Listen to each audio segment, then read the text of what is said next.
Hi, everyone, and welcome to RelTalks, our speaker series highlighting the research of up-and-coming relationship researchers. This is an event put on by Relevate. Relevate is a multidisciplinary team of researchers and software designers and a whole bunch of people who care about getting relationship research out to the public. And what better way to do that than to have a relationship researcher doing that today? So that's what we'll be doing today.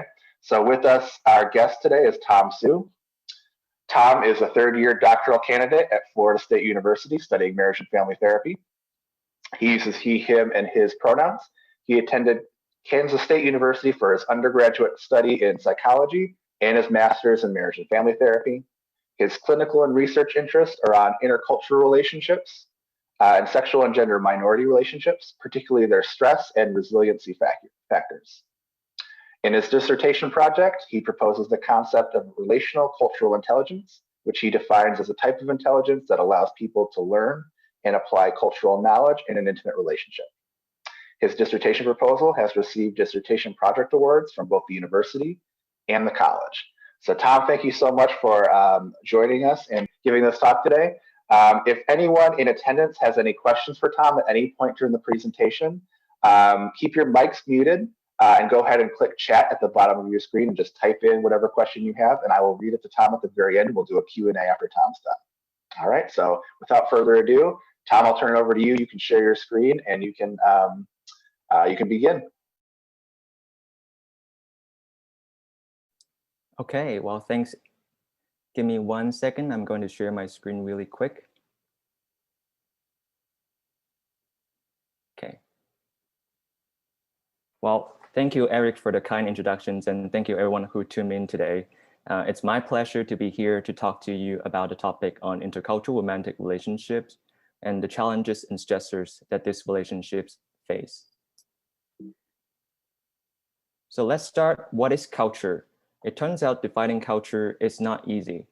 If you ask 100 anthropologists, you may get 100 different definitions of what culture is. Here, I define culture as an umbrella term that encompasses social products and social activities that can be found in any human societies. There are 5 very important features of a culture. First, culture is learned. It's not biological. We don't inherit it. We learn from our families, our peers, and our social media. Culture is shared. We share culture with other members of our group to create a shared cultural identity.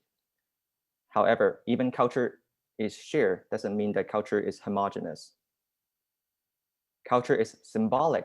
Symbol is something that we present for something else, and it can vary cross-culturally. Symbols are also arbitrary, meaning that it only has meaning if everyone in the same group agrees on its use. And language is one of the most important symbolic components of any culture. Culture is integrated. Every aspect of a culture is related to one another. So if we want to truly understand a culture, we need to know of all its parts. Culture is also dynamic. It interacts with other cultures and it changes over time. And because culture is integrated, if one part of a culture changes, the whole system must adapt. So because of those important features of cultures, it plays a very meaningful role in each one of our life. Externally, culture determines the things that we see, the things that we eat, and the things that we listen to. It also attaches meanings to what we experience. So the turkey you have on Thanksgiving dinner table isn't just a big meaty piece of meat. It represents a tradition and symbolize a tradition that many American families also share. Internally, culture gives individuals their cultural identities, and it also influences processes like thinking, feeling, and behaving. So someone who identifies being a Christian has ways of thinking, feeling, and behaving that are aligned with their religious culture. Culture can be studied at different levels and categories. At a macro level, there are national, regional, racial, ethnic, and other larger social groups that need to be considered. And at a micro level, there are organizational, familial, and other small social groups that comes into play. Since each one of us belongs to social group that at both macro and micro level, we all have a complex cultural identities that's made up by multiple characteristics, and each one of those characteristics can interact and influence one another. So take me as an example. At macro level, I am Asian, Chinese, Mandarin and Cantonese are my native language. At the micro level, I belong to the international student culture groups. So after I came to the US in 2012, I started speaking more English and I celebrate holidays with my friends and their families. So my cultural identities continues to expand and evolve over time. So now we know what culture is. How does intercultural relationships work? Traditionally, romantic relationships and marriages tend to take place among individuals of similar cultural backgrounds. And those are usually the major cultural backgrounds that people belong to in terms of race, ethnicity, nationality, and religiosity. For numerous reasons, it creates a sense of familiarity if two people come from the same major cultural backgrounds, which can also lead to more certainty about the future in the relationship. And it also helps to preserve the familial cultural identities so their culture can get to be passed down from generation to generation. And intercultural relationships are romantic relationships where partners come from different major cultural backgrounds. And because we have more advanced technology now and method of long distance transportations, people have more opportunities to interact and form a relationship with people from different cultural groups. So recent statistic has shown that there has been a steadily increasing rate of intercultural relationship in both US and around the globe. The term intercultural relationship overlaps with other type of interrelationship, including international relationship, interethnic, interracial, and interfaith, which can be visualized in this diagram. However, even though there are this overlapping relationship between intercultural relationship and this other type of interrelationship, these terms are not meant to be used interchangeably. So traditionally, people date and marry within culture for the benefits that we have talked about. And crossing cultural boundary can invite challenges and stressors. So let's use this couple, intercultural couple, Gloria and Jay, as an example. So Gloria is 30-year-old. She was born and raised in Colombia. She is Hispanic. Her first language is Spanish, and her second language is English. She was raised in a Catholic family where they would go to church every Sunday. Her family had a relatively lower level of income, and extended family members often support each other in raising their children. And Jay is 50-year-old. He's born and raised in the United States. He's white and he only speaks English. He identifies as atheist. He does not have any religious belief or practice in any religious activities. He grows up in a family where they had a relatively higher level of income, and his parents didn't involve other family members in raising him. And their children, Joe and Manny, are also living in the same household with Gloria and Jay. So in the relationships between Gloria and Jay, they may face challenges and stresses from both within the relationships and outside of the relationships. Between Gloria and Jay, they may experience miscommunications due to their differences in first language. Sometimes Gloria may find it difficult to use the exact English word to express her thoughts and feeling, which can cause confusions for Jay. And since Jay doesn't speak any Spanish, he may find it very difficult to communicate with Gloria when she's talking in Spanish with her parents or other family members. And their differences in religious practice can also cause conflicts if neither of them are willing to participate in each other's activities. On Sunday, they have to do different activities separately. And certainly because the way that they are raised differently, they also have different opinions in terms of their own parenting, where Gloria believes that raising a child needs to involve as many family members as possible, and Jay does not believe so. from outside of the marriage, since Gloria moved from Colombia to the US, she doesn't have any family members here. And since Jay's family members are all Americans, they're not familiar with any Hispanic culture. So Gloria might feel like she doesn't fit in the family. At the same time, there is certain social stigma here in the US against white men marrying a foreign woman. So at times they may find it uncomfortable to go out in public as a couple. So because of those external and internal challenges faced by Gloria and Jay, at times Jay may feel first confused when they experience miscommunications. He can feel frustrated, and he may engage in unhealthy coping, such as drinking. And for Gloria, she may not feel accepted in a different country, and she may also have a difficulty feeling like she fits in. And as a couple, sometimes they may argue over their differences in their cultural beliefs and cultural practice. And at some point, they also make questions if they are compatible or not. So there are many intercultural couples like Gloria and Jay, and depending on how they navigate their cultural differences, there are 4 different types of intercultural relationship structures. So first is coexisting couples. So these are couples choose to separate their own cultural identities, even though when they are together, when they're together in a relationships. And then you have unresolved couples. These are couples have ongoing conflict over their differences of culture. You also have singularly assimilate couples. These are couples where there's one dominant culture and which assimilate the other culture that's less dominant in the relationship.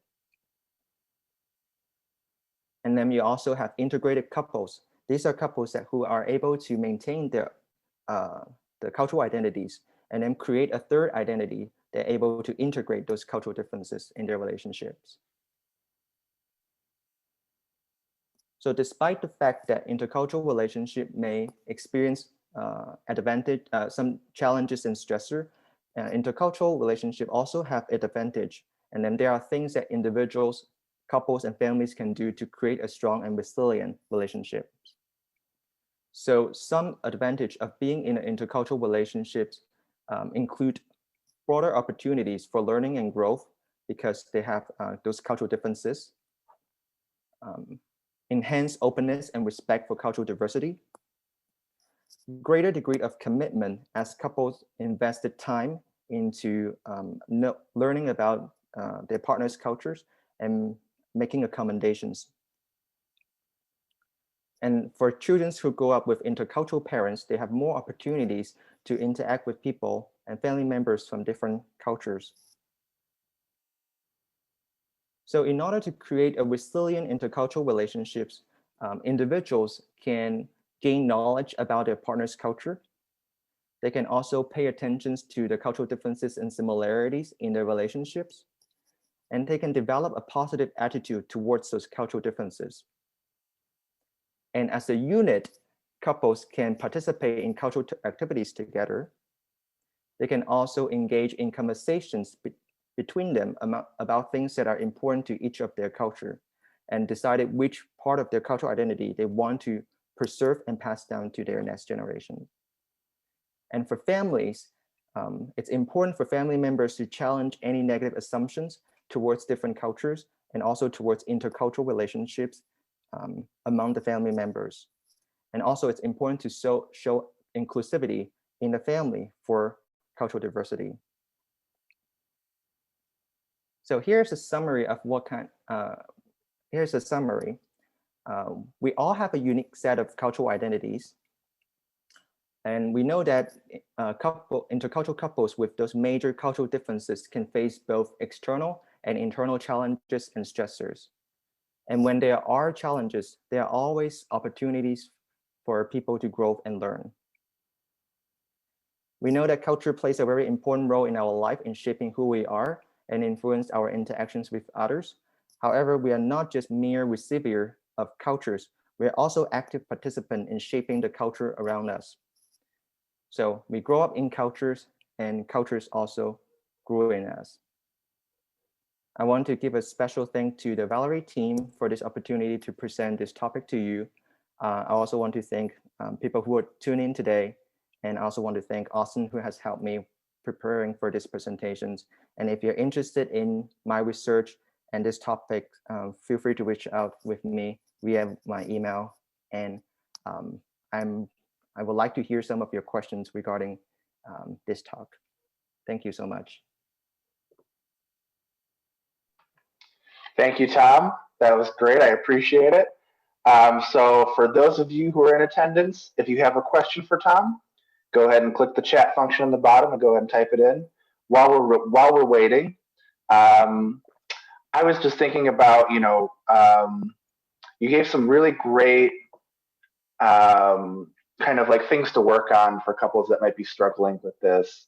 What do you think is the largest barrier to kind of like achieving those goals, right? To being able to kind of like take those steps, if that makes sense. What do you think gets in the way? Yeah, really would appreciate that questions. I think for most people, I think even the fact that seeing culture plays a role in their relationship is not a common thing. So I think that's one of the barriers is people sometimes don't even see culture in the relationships. So they see the differences in terms more of like those individual and differences. And I think there is just a benefit of thinking about how the context can shape a person's values, identities, and behaviors. I think just that way of thinking can opens many ways of showing understanding and empathy to your partners in a relationship.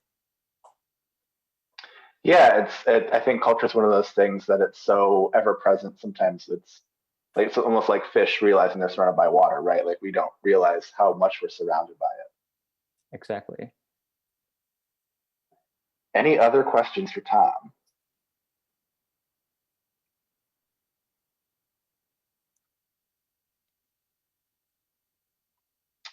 So a question from Marissa.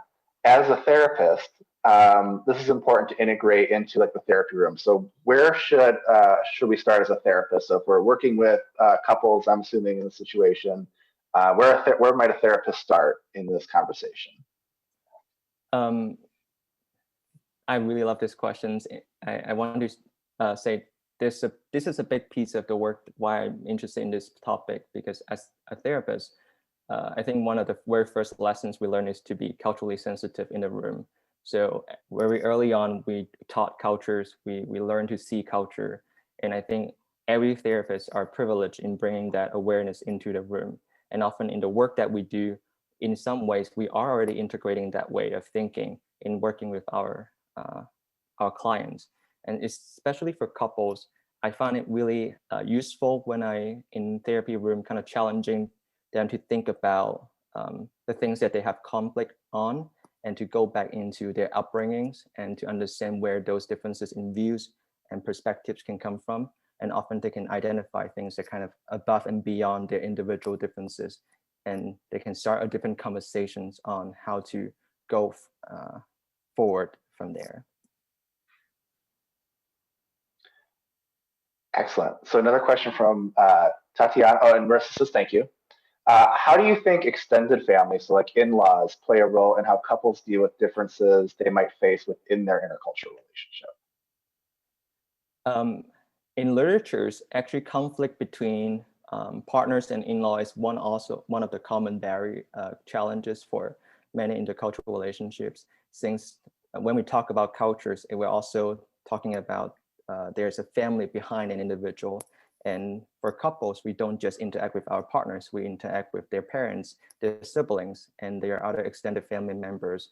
And sometimes that can actually be a bigger barriers if they're struggling because they don't spend as much time as the couple to understand each other. So there might be a more difficult conversations that going on between the partners and the in-laws. Excellent. Any other questions?